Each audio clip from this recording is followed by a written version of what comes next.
Fala, meus elétrons, tudo positron? Na partir da aula de hoje, a gente vai começar uma nova parte da química, chamada termoquímica. Então, para entender esses conceitos, eu fiz uma primeira aula de introdução a esses temas. Vamos conhecer? Para a gente poder falar de termoquímica, primeiro a gente tem que abordar uma coisinha antes chamada termodinâmica, que seria a mãe dessa termoquímica. Vamos entender o que é isso? Termodinâmica é o ramo da física que estuda as causas e os efeitos de mudança na temperatura, pressão em sistemas físicos em escala macroscópica. Ou seja, é uma parte da física que vai estudar a energia, a temperatura e a pressão em escala macroscópica, ou seja, naquilo que eu consigo enxergar. Essa termodinâmica ela é extremamente presente na nossa sociedade. Por exemplo, quando você vai esquentar água num bule, numa chaleira, o que acontece? Você tem trocas de calor ali. E essas trocas de calor modificam temperaturas e pressões. E com isso você tem mudanças de estados físicos. Já, por exemplo, quando você tem uma caldeira, e essa caldeira ela produz vapor para poder movimentar um motor, como funcionava antigamente nas máquinas, na Maria Fumaça, você tem o quê? Modificações de temperatura, pressão e volume para poder gerar o quê? Trabalho. Então a termodinâmica é a ciência que engloba toda essa parte de calor, temperatura e pressão. Bom, a termoquímica está inserida dentro da termodinâmica. Então a termoquímica é uma das áreas da termodinâmica que estuda as quantidades de calor absorvidas ou desprendidas nas reações químicas entre o sistema e o meio ambiente, além do possível aproveitamento desse calor na realização de trabalho. Ou seja, a termoquímica é uma parte da termodinâmica que vai estudar como é que funciona a troca de energia dentro das reações químicas. Bom, então, quando a gente tem a termoquímica, a gente tem a utilização desse calor e a gente já trabalha muito com essa utilização de calor. Por exemplo, naquelas famosos desenhos que vocês veem de várias vidrarias, uma substância evoluindo, passando de um vidro para o outro, ou então numa parte mais aplicada. Por exemplo, quando a gente vai fazer a destilação do petróleo. Dentro da destilação do petróleo, a gente está fazendo o quê? Está utilizando temperatura e propriedades como densidade, está usando como massa específica, temperatura de ebulição, para conseguir separar as faixas do petróleo. Então, todo esse envolvimento que a gente trabalha com calor dentro de substâncias, a gente vê na termoquímica. Dentro da termoquímica, não há reação química sem que ocorra variação de energia. Ou seja, toda reação química possui variação de energia. E essa energia ela é conservativa. Ou seja, a energia não se cria, não se destrói, apenas se transforma. Então a energia se transforma de um meio para o outro. Ela sai de um elemento, de uma substância, e vai para outra. Com isso, a gente tem que falar do principal foco da termoquímica, que é calor. O calor é o principal instrumento utilizado dentro da nossa ciência. E o que é calor, Eric? Calor nada mais é do que energia em movimento. Ou seja, é a energia que entra ou sai do sistema em virtude da diferença de temperatura entre o sistema e a vizinhança, ou seja, o ambiente à sua volta. Então, resumindo, calor é o que? Energia em movimento. Bom, esse calor ele tem uma unidade. Ele pode ser dado em caloria ou joule. Eric, caloria? Não é a mesma coisa que a gente ouve lá quando está falando de alimento? Sim, rapaz, a gente vai falar dessa caloria um pouco mais para frente, mas é a mesma. Então a gente tem dois tipos de unidade, a unidade chamada caloria ou a unidade chamada joule. Bom, como é que você transforma a caloria para joule? Uma caloria é igual a 4,184 joules. A gente usa aproximadamente 4,2 joules. Então, uma caloria é igual a 4,2 joules. Isso é muito importante da gente saber, porque a gente usa muito, galera. E uma outra coisa que eu preciso saber também. Uma quilocaloria, olha esse K na frente do caloria. Uma quilocaloria significa 1000 calorias. O K de quilo quer dizer 1000. Então, uma quilocaloria tem 1000 calorias. Da mesma coisa, da mesma forma que 1 kJ tem 1000 joules. Eric, mas quem foi Joule? Joule foi o pai da termodinâmica, tá? Ele foi um grande químico na época que conseguiu descrever a transformação de energia mecânica em energia térmica. Então, como ele fez essa grande descoberta, a unidade de calor foi dada como joule. O calor ele pode ser classificado de duas maneiras diferentes. Ele pode ser classificado como calor sensível, quando está relacionado com modificação de temperatura, ou calor latente, quando está relacionado com mudança de estado físico. Quando a gente trabalha com transformações e aumento de temperatura ou mudança de estado físico em substâncias químicas, a gente trabalha com os dois tipos de calor. Aqui, ó, ativar nossa canetinha. Olha uma relação do nosso gráfico de mudança de fase com a mudança de fase aqui, ó, do lado direito. Então, o que acontece? Primeiro, eu começo o quê? Com gelo a menos 20 graus. Ou seja, eu começo aqui, ó, na minha fase sólida. Quando eu ganho calor, eu estou ganhando o quê? Calor sensível. A minha temperatura sobe de menos 20 até zero. Então, eu estou subindo de menos 20 a zero, eu estou ganhando o quê? Calor sensível. Chega uma hora que a minha temperatura para de subir. E eu transformo agora. Eu tenho calor sensível e começo a ganhar calor latente. Esse calor latente faz transformar do estado sólido para o estado líquido. Então, aqui, ó, na mudança do estado sólido para o estado líquido, a gente tem o quê? A gente tem o calor latente.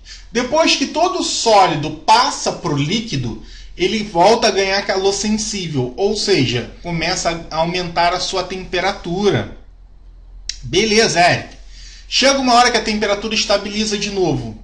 Aí ele começa a fazer o quê? Ganhar calor latente para mudar de fase. Ou seja, agora eu vou mudar de fase do líquido pro vapor. E depois que todo o meu líquido tiver passado para o estado gasoso, a minha temperatura volta a aumentar. A gente já estudou esse gráfico quando viu lá no primeiro ano, a gente estudando substância pura e mistura. Então não vou entrar muito no mérito desse gráfico. Beleza?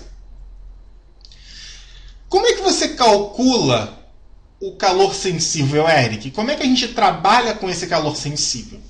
Bom, o calor sensível é o calor que a gente viu que é necessário para que aumente a temperatura. E você consegue calcular o calor sensível através de uma pequena equaçãozinha, que é a equação Q-macete. Olha só, Q igual a mc delta T, Q-macete. O Q é o calor que vai entrar ou sair de um determinado ambiente, de uma determinada substância. M é a massa daquela substância, em gramas. C é chamado de calor específico. O que é calor específico? É a energia necessária para se elevar 1 grama dessa substância em 1 grau Celsius. E T é a variação de temperatura. Então, se você usar o Q-macete, você consegue calcular o calor sensível. OBS. Para água, é o único valor que eu falo para vocês decorarem. Para água, o calor específico da água é 1 caloria por grama grau Celsius. Ou seja, você precisa de 1 caloria para subir 1 grama em 1 grau Celsius. Vamos fazer um exercício aqui para fixar essa ideia. Qual a quantidade de calor necessária para elevar de 24 graus Celsius para 80 graus Celsius a temperatura de um bloco de 100 gramas de cobre? Calor específico do cobre, 0,0092 caloria por grama grau Celsius.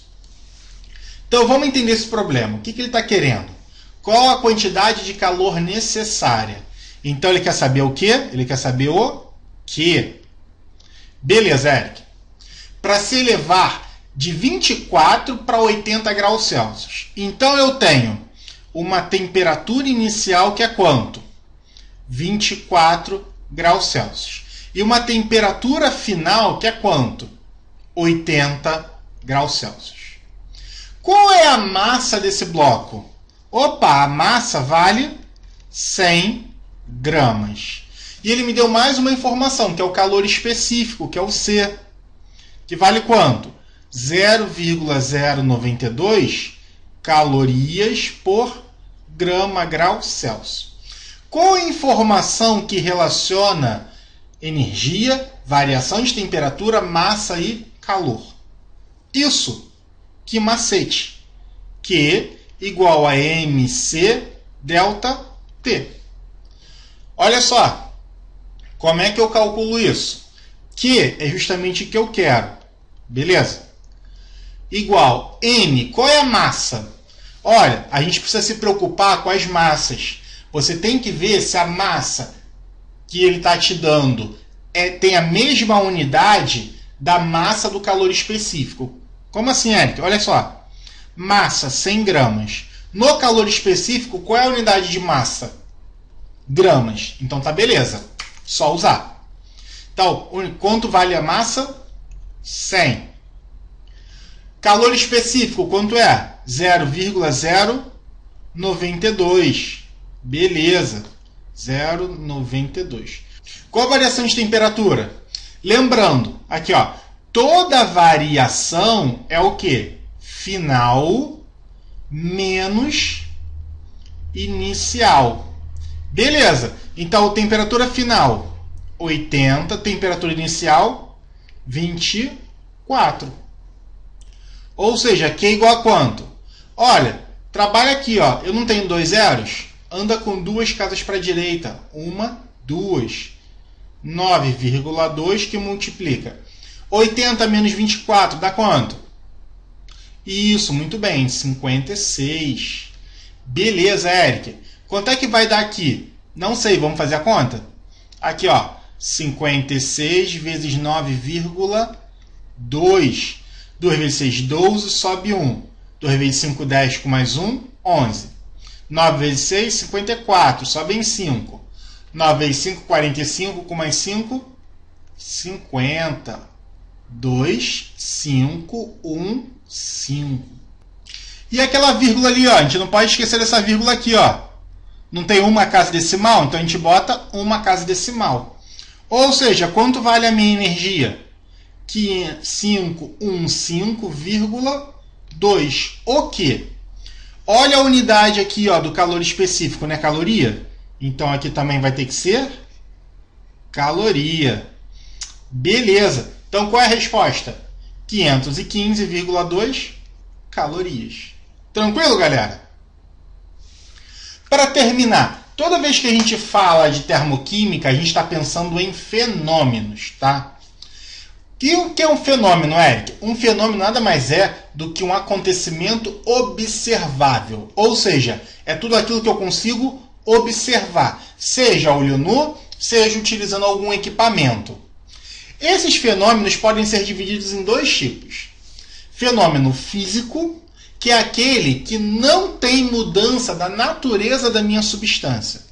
Como assim? Se eu pego uma latinha e amasso a lata não deixa de ser lata. Se eu pego um papel e corto o papel não deixa de ser papel. Então, Se eu não estou mudando a natureza da minha substância, do meu objeto, eu tenho um fenômeno físico. Já um fenômeno químico, eu tenho mudança da natureza. Então, olha só. Quando eu tenho uma lata e essa lata enferruja, o ferro, o aço, ela deixa de ser ferro e vira ferrugem. O que é a ferrugem? É um óxido de ferro. Então você tem o quê? Por exemplo, aqui, ó, quando você tem uma ferrugem, o que está acontecendo? Você tinha o ferro puro, esse ferro reage com oxigênio e forma o quê? Fe2O3. Então aqui, ó, 3 meios e 2. Então, o processo de enferrujamento é quando você reage o ferro com oxigênio. Então, o ferro está deixando de ser ferro para virar óxido de ferro. Então, você está mudando a natureza daquela substância. Da mesma coisa a combustão. Quando você queima alguma coisa, você está mudando a característica. Como assim, Eric? Aqui, ó. Toda combustão, por exemplo, você vai queimar carvão, tá? Quando você queima alguma coisa com carbono, você transforma em CO2. Então, você está mudando a natureza dessa substância. E aqui, na termoquímica, a gente vai aprender fenômenos físicos e fenômenos químicos. Beleza? Então é isso, galera. Nessa aula, a gente fez uma pequena introdução sobre a termoquímica. Vimos conceitos importantes como calor, energia, calor sensível, latente, transformação química, transformação física. Muito obrigado, até a próxima. Beijos no elétron!